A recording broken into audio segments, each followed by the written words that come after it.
Well, hi, and welcome to another edition of From the Woods Today. I'm Renee Williams, and I'm here with my co-host. Well, I'm sorry, my co-host actually is gone today, Billy Thomas. He is taking a vacation day, and so I'm flying it solo today. But I work in the Department of Forestry and Natural Resources. And but like always, we're not going to disappoint you. We have a cram-packed show. So I'm going to give you our show lineup for today. Today we have Cliff DeRay. He is with the Office of Surface Mining. He's going to be talking about the Appalachian Regional Reforestation Initiative. And then we have Dr. Matt Springer. He is with our shop again, but he's going to give us a new wildlife sound. So you'll need to stay tuned for that. We also have Chad Nyman with our shop as well, talking about the Kentucky Master Logger Program. And then Bob Bauer, who is with the Kentucky Forest Industries Association. And he's going to be talking about the Kentucky Logger of the Year. So like I told you, we're not disappointing. We are definitely having a cram-packed show. So remember, as always, if you have any questions, to type them in the chat pod and we will get them answered for you. If you're joining us on Facebook, you can type them in the comment section and we can do that, answer those as well. So let's get started. Right now we have Cliff DeRay. Cliff, if you'd like to turn your camera on for us. Good morning, Cliff. How are you doing? Good morning. Good morning, everybody. Good. I'm doing well.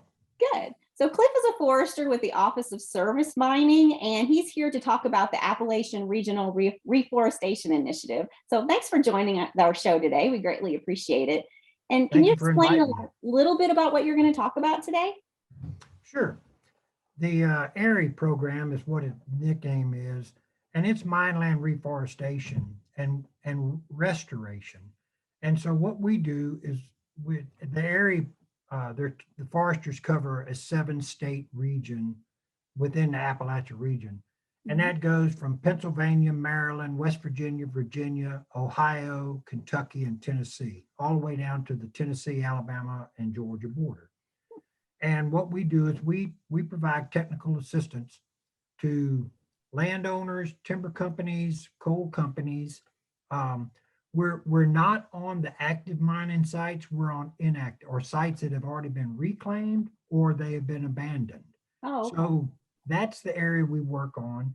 We do a lot of work with Kentucky Division of Forestry, Ohio Division of Forestry, all the forestry agencies, academia, you name it. And we try to help folks put their land back into production rather than growing kudzu, autumn olive, invasive grass, mimosa, and all this other junk. Right. So we're trying to establish not only healthy forests, but also wildlife habitat. All right. Well, should we go ahead and get your presentation up? Great. All right. That's our lead in. I'm Cliff DeRay, so next slide. So I'm not going to read the slide, but I'm going to just explain that the benefits of the forest, it's a wide spectrum. Everything from humans to wildlife to air, water, and soil health and purity, trying to make them healthy and productive. Climate mitigation, this is a big emphasis, big spotlight right now. Forests are front and center of mass because of what they do every day. And a lot of people don't realize that not only your yard tree, but the neighborhood park or the city park or a state park, a state forest, national forest, wherever there are trees, they are working to make the air, water, and soil healthy and provide wildlife habitat and health for us as well. Wildlife habitat, I spoke of that. So from your earthworms, insects, all the way up to your large animals like elk and deer and bear, all of that. Even fish, they all survive and have a good, healthy life when they are around forest. Clean water. Here, this is very important, not just to us in Kentucky, but across the country. So clean water is a big deal. And if you don't believe it, look at the water filter industry and see where they're going. So forests filter out our water. And if you want a very close example of this, you can look at Berea. They draw their water from their forest. They run it through their water purification system. just as a requirement, and it flows downstream, and it's very pure. So that is a testament, and it's working every day. Economic opportunity. This helps all of us, from the mom and pop stores on up to large stores, insurance agents, banks, you name it.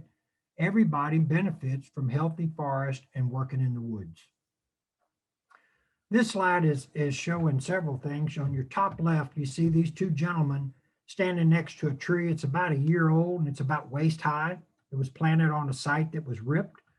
Here's a map in the center that shows the Appalachian region and the Erie region of the 7 states I spoke to. On your top right, you see a park ranger standing next to a pine. And I believe that picture, I'm pretty sure that picture is from Flight 93 in Pennsylvania. That tree is about 5 years old, planted on a mine site that was ripped, and it's doing great. Just below that park ranger, you see a tree that was just planted. You can see the track marks, the soil's been disturbed, and that crust has been loosened, and that's a healthy tree. It's popped out in the spring, and there you go. In the bottom center, you see a bulldozer pulling a gang buster, or a gang disc. And so what that's doing is that's chopping that grass down. That's a silvicultural technique. And it's also loosening that top 5 or 6 inches of soil. Those are large discs, so it's probably about an 8-inch cut. So it's loosening that top part. On the bottom left, you'll see a group of school children. They're about to learn how to operate a dibble bar on a volunteer tree planting site. And so they're going to get a bucket of trees, and they're going to go out and plant that little 1 or 2 acre spot. And then that's probably on a Thursday or Friday for a school trip. And then on the following week, the professional tree planters will come in and finish that entire site. And that's part of your economic benefits of planting on a mine site. The forestry reclamation approach, FRA, that's the cornerstone for the area program. So after years of research, the research foresters came up with just 5 easy steps, and there they are. Create a good medium for trees, about 4 feet. Try to use your topsoil, your spoil, your sandstone, the best that you can find on a mine site. Next one, don't compact it by running over by heavy equipment 100 times. Try to run over it as least as possible. Use good ground cover. Plant both early successional trees, which will be your wildlife habitat, and nesting trees, and your commercial trees. You try to give Mom Nature a jump start, about a 50-year head start. And bottom is the use proper tree planting techniques, which is what those school kids were learning on that other slide. Here are your planting steps. This is what the area foresters and all foresters do. We recon the site. We do we see which site prep practices would do the best. Do them in the right time frame. Plant bare root seedlings. Hand plant, and that way that's least damaging to the soil after it's been ripped. So that's low impact. And then bottom is conduct a site visit in about midsummer, early June, something like that. And you do a survivability count. You look at what kind of vegetation might be trying to come back, and you see how the tree is growing. Here are the mechanical site prep. These are just some practices that a forester has in his or her toolkit. You got herbicide application, can be by air or by ground, prescribed fire, root raking, brush chipping. That's one of those masticators, I believe it's called. It just runs over everything and blows out chips. A large disc, which you see down at the bottom, that's the dozer we saw earlier, pulling that gang disc. And the other dozer that you see, that dozer is pulling the ripper shank, which is about 36 inches. So actually they're doing a large scale farming operation, if you will, on this mine site to prepare the soil. And what you do is you cross rip it. So you go up and down the hill first, and then you plow then you rip along the contours. And that way the water doesn't have but maybe a meter or two before it goes into a slip. So it goes into the soil, which is what you want. And the last thing is post-plant is a herbicide released by backpack, again, low impact. And that's what you do after about year 2, maybe year 3, if the competition is coming back stronger than you wanted it to. Now here's a dozer ripping video, and you can see the dozer. And as the camera pans around, you see that this dozer is actually pulling 3 ripper shanks instead of 2, which is even better, because that means that that dozer with that 3 ripper shanks, that dozer is ripping the ground and decompacting it or busting that crust even better. So he's going up and down the hill first, and you can see where he's gone before, his path. And then afterwards, he's going to go contour, and then they'll plant on the contour in the rip. So you want to plant in the rip because when it rains, that's where the water is going to soak in, and the roots it'll trap that water for those roots. So here we got a tree planting event that's about to start. Got some participants there, I don't know, high school age, something like that. And their teachers, probably an environmental science class, a 4-H class, something like that, earth science. But anyway, so they've got the dibble bars lined up. They're the bucket of trees with the bare root seedlings in them.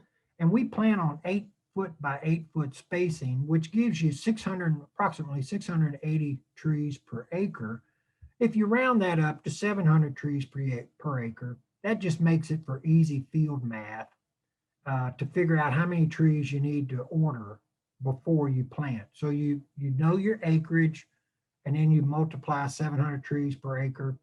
Your seedling survival rates, that comes afterwards. But if you're planting 700 trees per acre, even under you try to plan for the worst. So drought, flood, late frost, disease, insects, and animals like deer. Deer browse is probably our number one enemy. So you planting 700 trees per acre, you know you're going to have some that aren't going to make it, and it still gives you 75 to 85% survival, which is amazing. You do periodic visits. You use native trees that are in that area, around growing a healthy forest that's growing around that mine site. And so you would plant red oaks, white oaks, black locust, black walnut, American chestnut, your hickories, sycamore, native pines, black cherry, wild plum for your trees. You can plant some dogwoods. So you mimic what Mom Nature has growing around, and also the state tree of Kentucky is showing there, a yellow poplar.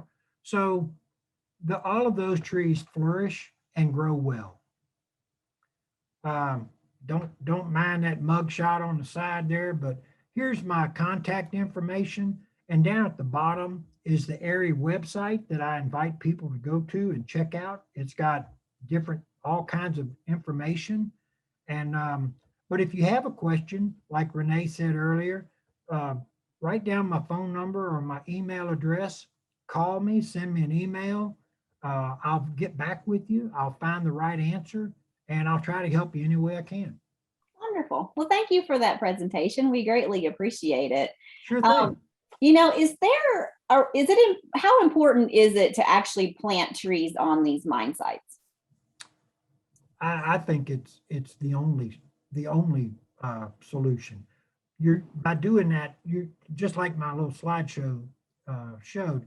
You're restoring the native forest. You're restoring wildlife habitat, and you're creating jobs not only by doing it now, but 40 or 50 years from now, there are going to be jobs for the next generation to thin those trees, to do prescribed burning, to and also, you're providing forest aesthetics and recreation. So while those trees are growing, you can hunt, you can fish, you can hike, you can horseback ride, mountain bike, all of those things.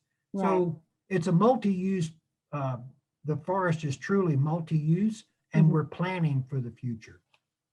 That's always a good thing. Yes, ma'am.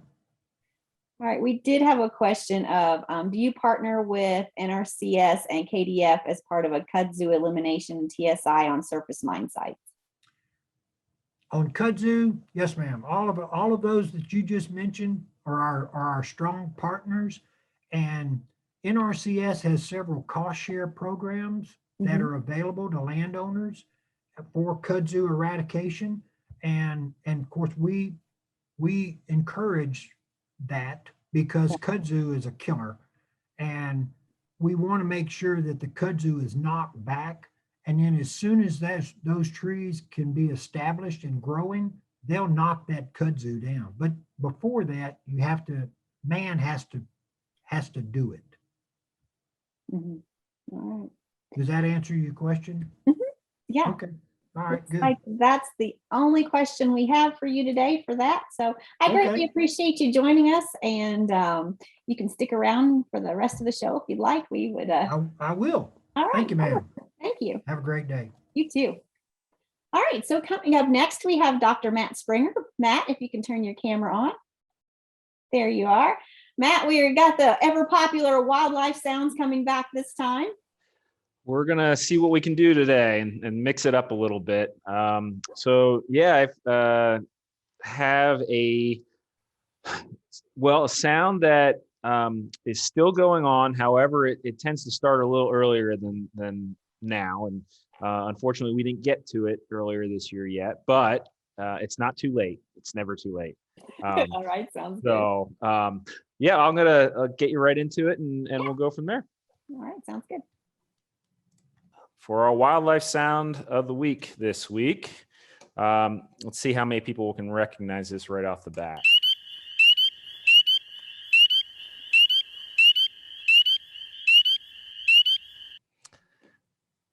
If you live anywhere near water during the spring, you're going to hear this. That's for sure. Some kind of frog.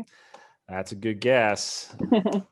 And its name is. We've got frog. We've got peepers in the comment. We've got frogs. So we've got some intelligent folks out there. Well, if you said peepers, you got it. It is. Somebody did say peepers. It's our spring peeper, correctly named because it is definitely the most active in the spring. And if you see it right here, it's a little guy. It's one of the smaller frogs in the state. It's a chorus frog, and they only get to about 1.5 inches at the most, but usually most are around the 1 inch mark. So they are tiny little guys with a big voice for sure. Sounds like it.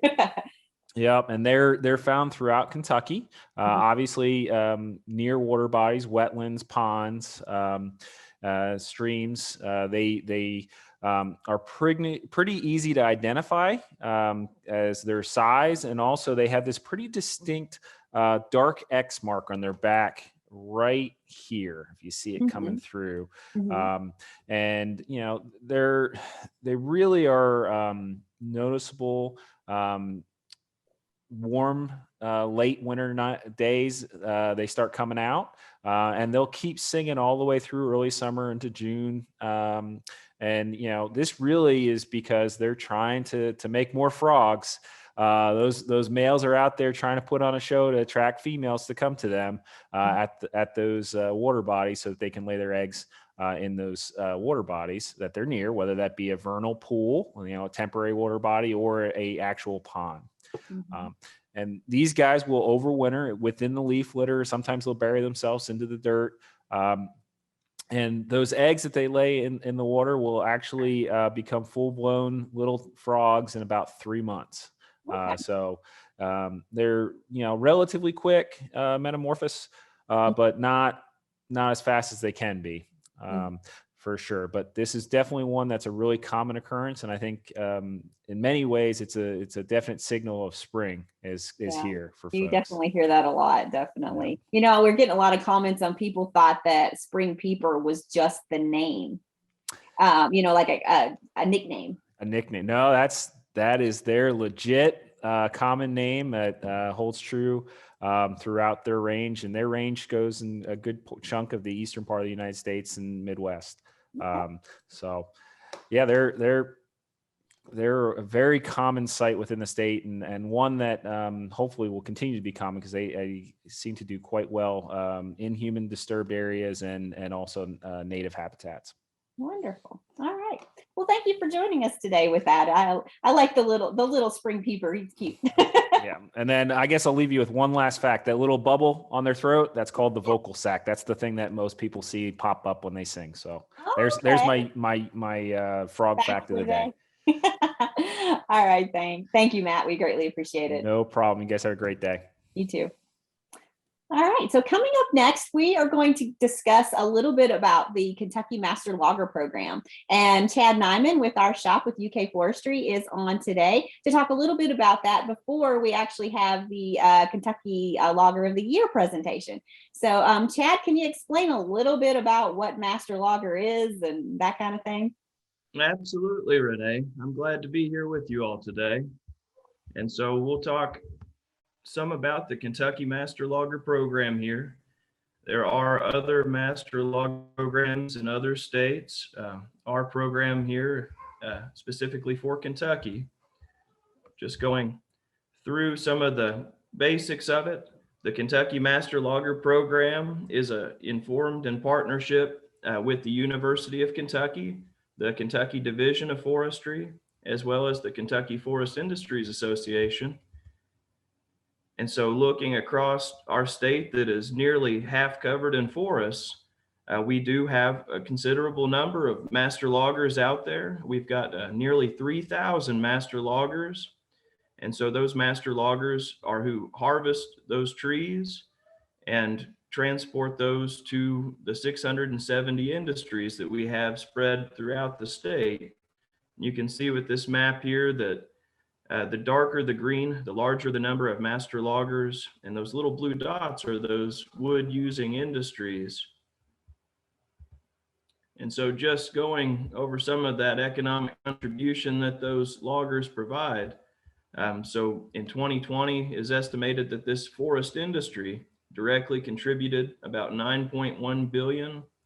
And so looking at this little graphic over here, we've got logging providing about $250,000 directly in that economic contribution, but we know that it's directly supporting the primary wood manufacturing, secondary wood manufacturing, the pulp and paper, as well as wood residue manufacturing.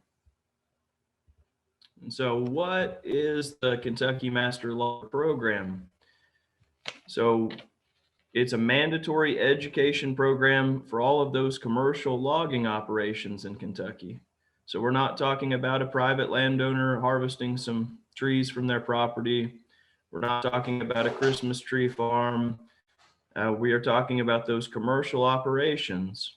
And so the Kentucky Master Logger Program is actually embedded in the Kentucky Forest Conservation Act. And so that is in KRS, the Kentucky Revised Statutes. And so that's Kentucky's water quality laws pertaining to those best management practices for harvest activities. And so what's required with this Kentucky Forest Conservation Act is that every harvest site must have at least one Kentucky Master Logger on site during those harvest activities. And so the education requirements that you have for that Kentucky Master Logger Program is that every master logger attends an initial 3-day training program. They learn about those Kentucky best management practices and other legal requirements. And so I said earlier that these are those commercial operations, but everyone has a responsibility under that Ag Water Quality Act. And so even private landowners need to be aware of these BMPs and that Ag Water Quality Act, as that is the responsibility of landowners to ensure that those BMPs for ag activities, including timber harvest, are implemented on their property. And so there's that initial 3-day training program that those master loggers will go through, where they'll learn about these different laws. And then every 3 years, they're required to attend 6 hours of approved continuing education to help maintain that designation. And so I talked a little bit about those best management practices for logging and harvest operations. And so there is a Kentucky Logging BMP Field Guide, which provides the minimum requirements for logging best management practices in Kentucky. That is available digitally through this link here. Just talking about some other resources that are available. The Logjam magazine is a technical resource that is available to those master loggers. They receive this direct mail, and it provides updates for the Kentucky Master Logger Program, as well as other regulatory and forest health updates. There's also the Kentucky Master Logger website, which has a lot of information about that Master Logger program, as well as resources for those master loggers. And so I'll go to that real quickly just to show everyone that resource. And so on this website, you can see it has the 3-day program schedule. It has those resources and newsletters. It has the ability to search for a master logger. It has BMP requirements and other technical resources as well. One ability through this website is the ability to search for a master logger. If you're wanting to be able to check on a logger that may be harvesting on your property and do a little bit of research. There also is the ability to check the bad actor list. So when we're talking about a bad actor, so that is a logger operator that has failed to comply with the rules and regulations in that Forest Conservation Act. And so they have a water violation, and that gets them placed on that bad actor list. So that means that one or more specific water quality violations have been created and have not been corrected. And so that operator will remain on that bad actor list until all of those civil penalties have been paid and that site remediation has been completed. Any landowner would be able to go and make sure that the logger who would be harvesting their property isn't on that bad actor list. But other ways that this is used is through industry initiatives. So sawmills that are buying those logs, I actually got this image here from one of those industries that's been sharing this to other sawmills in an effort to keep these bad actors from selling material to sawmills and to send a clear message that Kentucky master loggers are welcome there, but that they are not buying material from those bad actors, those violators. And so we've talked a little bit about that master logger program, what makes a master logger, and generally about those impacts of those master loggers around our great state of Kentucky. And that leads into this Kentucky Tree Farm Logger of the Year. And so this is a program that's encouraged through the American Tree Farm System. And so we have a local Kentucky tree farm, and you can see this website here. They've got a great website that explains more about that Kentucky Tree Farm System. I'd encourage you to go and visit that website and check out their content, as well as maybe nominating a great tree farmer, which are those private landowners that own the forests of Kentucky. Each year they recognize one of the outstanding tree farmer of the year. So we're talking about that private landowner who's just performed great management on their woods and really been doing great forest activities on their land, as well as that logger of the year. So that harvest operator, that professional who's been providing just stellar services to those private landowners, going above and beyond. And I've seen a few of these site visits of these loggers, and there's just some incredible loggers and harvest operators out there in the state. And they also recognize that outstanding inspector of the year. So that technician or forester or other individual who is an inspector, who's gone out and tried to get more folks into this tree farm system. And so that talks some about this Kentucky Tree Farm Logger of the Year. And so I know you may have some other questions about the Kentucky Master Logger Program. I've got some contact information here. Mark Schuster is the KML Program Coordinator. He's located there in the Thomas Poe Cooper Forestry Building on the University of Kentucky campus there. And we've got Dr. Jeff Stringer, who's actually the director of the Kentucky Master Logger Program, as well as my contact information here as well. All right. Thank you, Chad. We greatly appreciate that. And Dr. Ellen Crocker has put the Master Logger and the Tree Farm links in the chat pod for anybody who wants them.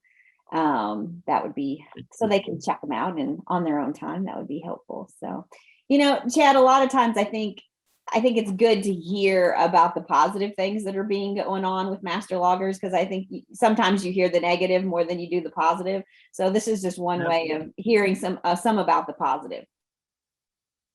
I greatly appreciate that, Renee, and I agree. This is a great program through that tree farmer and the logger of the year to be able to really emphasize, like you said, those great things that are going on out there in our woods of Kentucky. All right. Well, thank you, Chad. We greatly appreciate you joining us today. Thank you.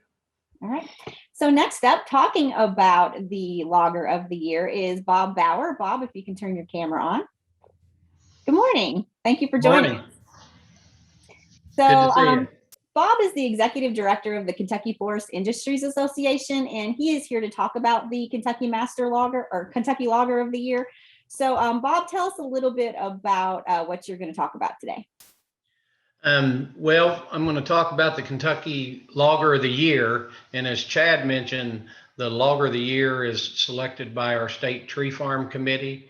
We have a committee made up of a lot of partners, people in the wood products industry that meet a few times a year and help run the program. And so we take nominations from throughout the state, from really Division of Forestry, UK, anybody in the forest business. There's a form they can fill out and send in. And then when the committee meets, they'll review all those nominations, usually in late summer, and they'll narrow that down to 2 to 3 loggers. And then we actually go out and visit them and look at their sites. And then the committee votes and selects a logger of the year. And that all falls under our tree farm program, as Chad mentioned. Okay. Let's get into your presentation. As I mentioned, the Logger of the Year is done through our tree farm committee. The committee, the co-sponsor that keeps the committee running is the Kentucky Forest Industries Association. And we have UK, Division of Forestry, a lot of partners that do a lot of things in that program. Just for your information, the association, Kentucky Forest Industries Association, we represent the logger, sawmills, finished wood products people, landowners, sort of the whole forestry community. We do an annual meeting. You probably heard of the Kentucky Wood Expo, equipment show every other year at Masterson Station Park. We put that on, and we also work with our members to help them through problems and follow all the legislative activity. So the association works with all those groups. You can see the emblem, and also just kfia.org. You can find a lot of more information on the association. So as I mentioned, as part of the program, we went out and actually visited the site, and B&B Logging was selected as our Logger of the Year for last year. And Rufus and Saul Becks, and they're out of Falmouth, Kentucky. Rufus Sonny Becks is the father and started actually logging in Oregon back a number of years ago, moved to Kentucky, and around 1994, they started doing some logging logging in the Falmouth, sort of northern Kentucky, central northern Kentucky area of the state. So they've been logging for a number of years. As we talked about, they are, of course, they have a couple of people on there that are master loggers.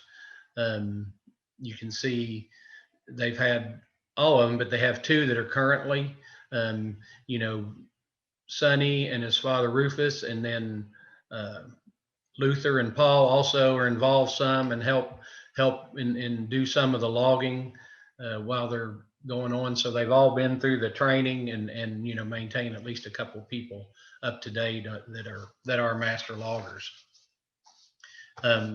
So they've been in the business for a while, and they have a wide range of equipment. So you'll see a few pictures. They have a number of logging trucks that to move those logs, as you can see. They also have a loader, you know, a front end loader that they use. They have a John Deere skidder that they use on some of the operations, you know, depending on the site and the size, the acreage. They also have a knuckle boom loader, which makes it easy to get their logs in and out. As I said, they also have a front end loader, you know, for different jobs that they can use, but generally they'll use a knuckle boom loader like this to move the logs out of off the site, you know, to the local mills.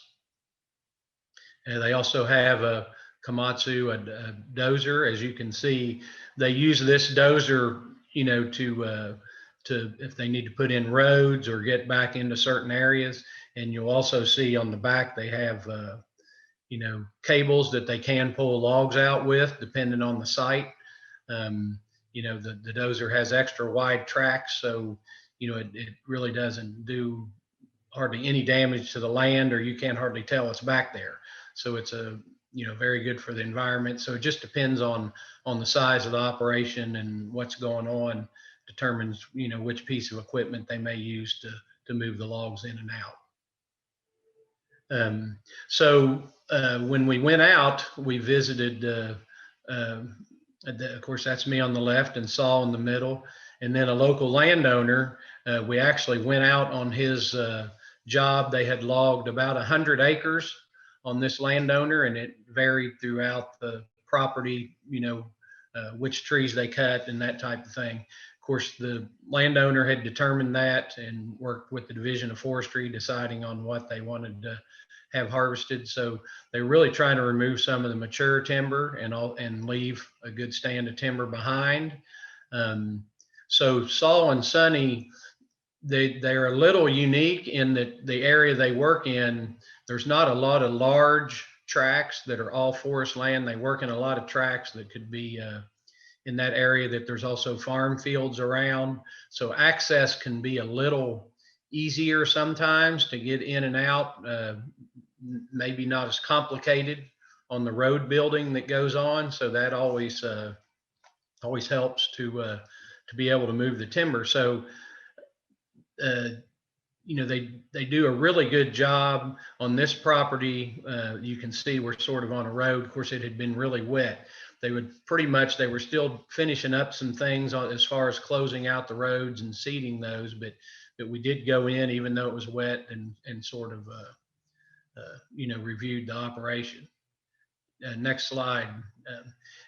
This is sort of toward the end. This was actually a landing where they pulled a lot of the logs up to. This site had just been dozed over. They had just finished removing the logs from this area. As you can see, they use pretty much everything that they harvest. Very little cut off pieces and ends that were around, and the little bit that was left, the landowner used, you know, moved around and used for firewood. So the site was very well maintained. This site had just been pushed off, and actually once it dried, they went back in, and this has all been seeded and covered with straw since then. But this was one of the main landings, actually just a few hundred feet from the house there.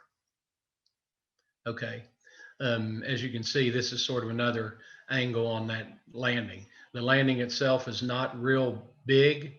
And like I said, because they the area they move in, that their landings are a little bit smaller than you would see in some other parts of the state where it's larger tracts of timber. Okay, Renee. This is another landing which is was up close to the main road. Actually, when you're looking at this, you can sort of see the vehicles there. That's actually the entrance, the driveway into the landowner's house.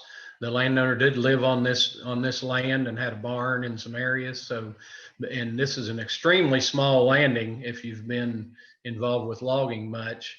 So, but again, because they can move throughout this property, it's not as steep. They like to do their landings fairly small and move the timber out, pretty quick. So you can see another angle. This was actually another landing up close to the road. So, those landings are throughout the property. There was probably on this job, I think 4 landings that were moved to, and all of them are fairly small. And once they have moved the logs out, as I said, those areas are seeded. The landowner also used these openings for wildlife. They hunt and do a lot of wildlife management on the property. So, their plan was to keep these available for access, but also to plant, use them sort of as wildlife food plots too, which works very well, and it's nice that they're not huge areas. Okay, next slide. So again, this is down in the lower area where they had logged. You can see some material that was left where they had harvested. You can sort of see the road through the bottom there. That and straight ahead of the vehicle is actually a stream crossing, and they had used some of this material to ford this stream. You can't always build a bridge in these areas, so they use that to protect the stream.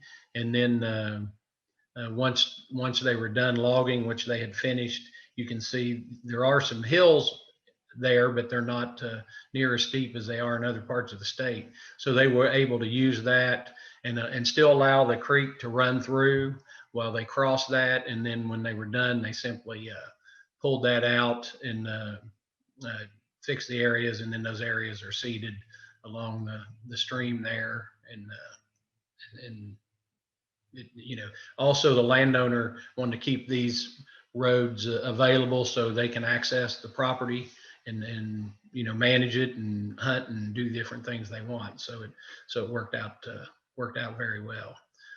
This is the road going sort of the other direction in the bottom, and had been logged a little further, so you can see some of this area had been already been seeded back to protect any washing. But they do a great job in maintaining their roads and making sure that things are well taken care of for the landowner when they leave the site. Okay, next. They are most all their timber is, they don't have a timber cutting machine or anything like that. So everything is cut with a chainsaw by hand.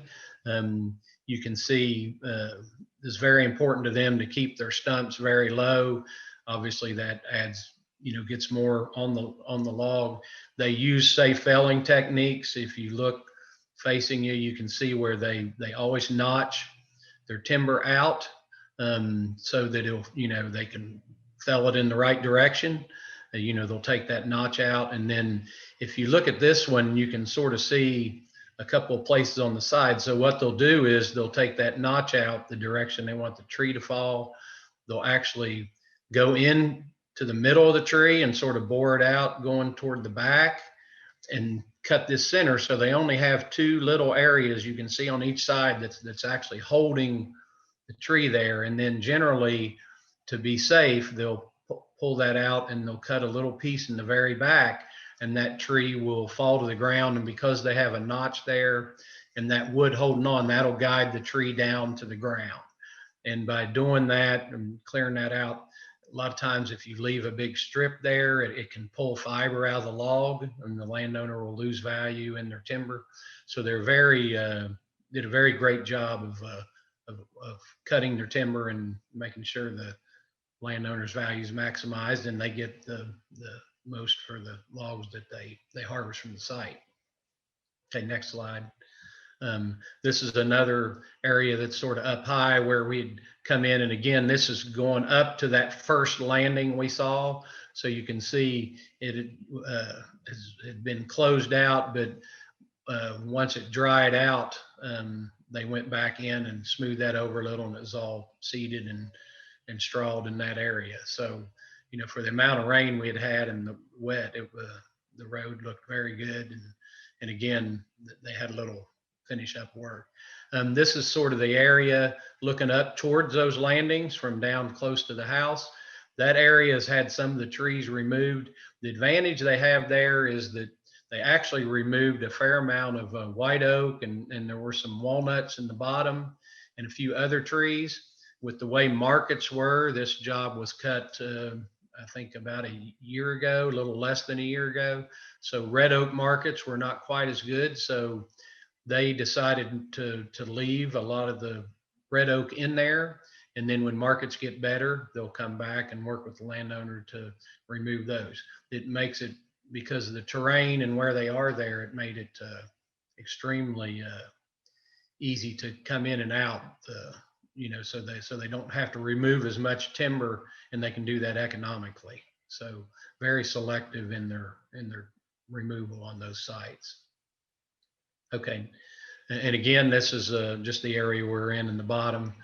We traveled around with the landowner to look at a number of sites, you know, throughout the job, and they do a great job. They also, we don't have pictures, they weren't actively cutting that day because it was so wet, but you know, they obviously are master loggers. They follow all the safety guidelines. They use chaps and hard hats, you know, eye protection, ear protection. All those things are used by the crew when they're out there, and you know, follow a lot of the guidelines to make sure they're not near any trees when they're felling, you know, and you know, do a really good job of covering safety things and talk about that whenever they're cutting the timber.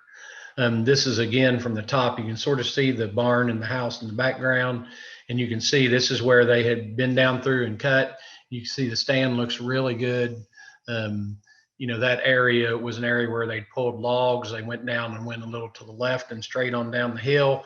There's some, you can see some humps. They had put some water bars in there to keep, you know, those roads from washing out. And, you know, probably here in the summer that you won't even be able to hardly tell those roads were there. But they did a good job. And you can see they left a fair amount of timber, and a few of those bigger red oaks will probably be removed in the future when the landowner wants to have another sale. Okay. And again, that's just another picture of that area.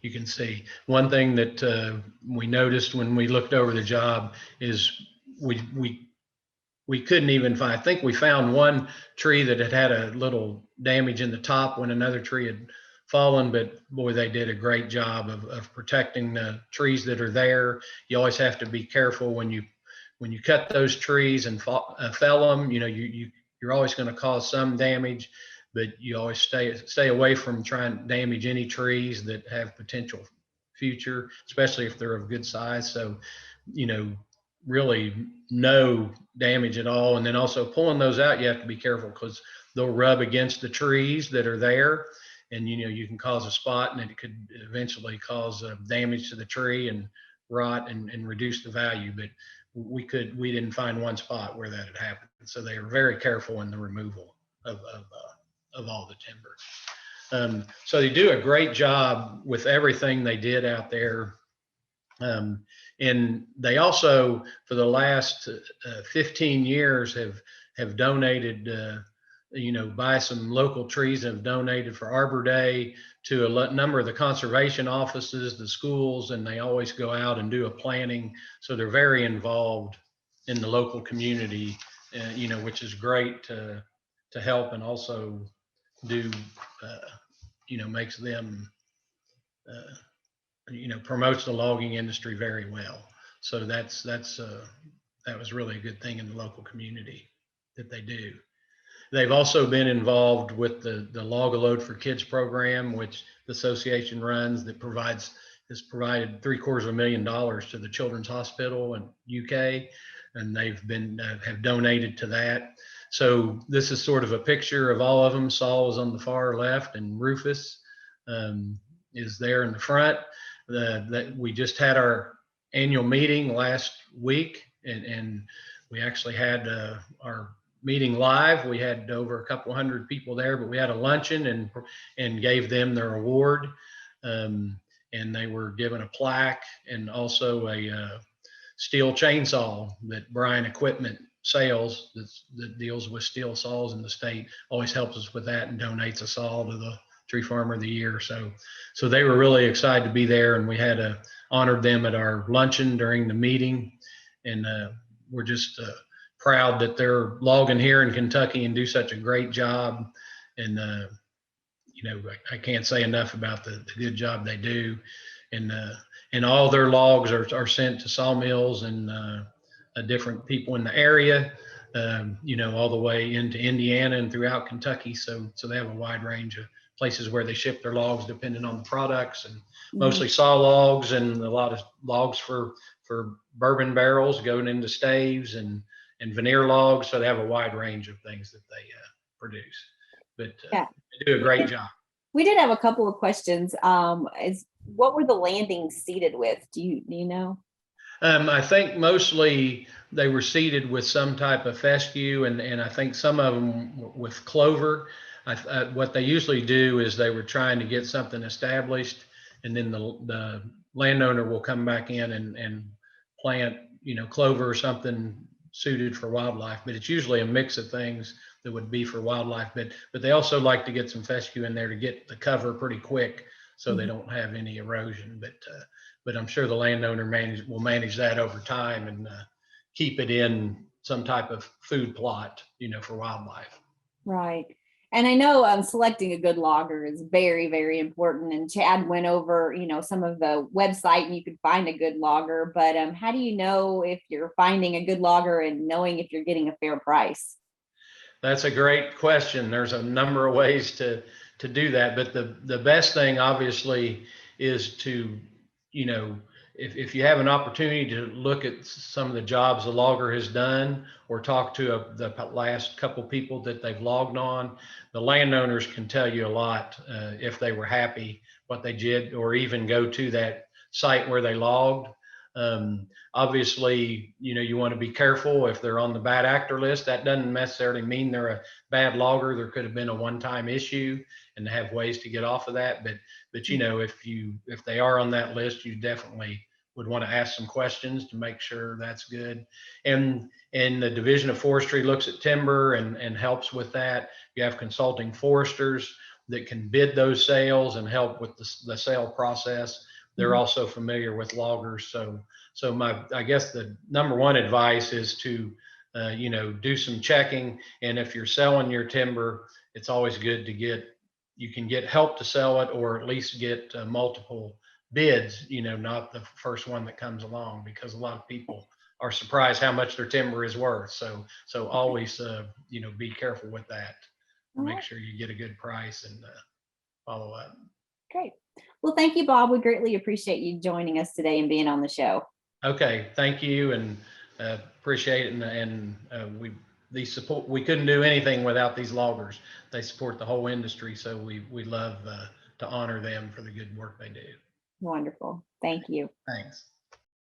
Well, that's the end of our show today. And I want to thank all of our guests for being on From the Woods today. And I'd like to remind everyone that there are a ton of ways that you can reach out to us to watch our past shows. Not only do we post them on our Facebook page, but so you can type in the little symbol, the @ symbol, and go to Forestry Extension, and you can find us that way. Or you can go to our website of fromthewoodstoday.com, and we have all of our shows posted there. We also have a YouTube channel where we post each segment. So we really have them posted a lot of different places. And we've even turned all of our shows into podcasts so that if you want to get the word out and you don't have maybe high bandwidth internet, you can actually just listen to it and then maybe get on some other time to actually watch it if you'd like. You can just get us in a very variety of ways. So I just wanted to let you know all those ways. And, that's it for us today. And we had a wonderful show. And I want to thank each and every guest for joining us, and you all joining us, because we couldn't do it without you. Next week, Billy will be back with us. If you need to get in contact with us, you can go to fromthewoodstoday.com, and there'll be a little survey there button that you can contact us. Until then, join us at 11 o'clock next Wednesday for From the Woods Today. Take care.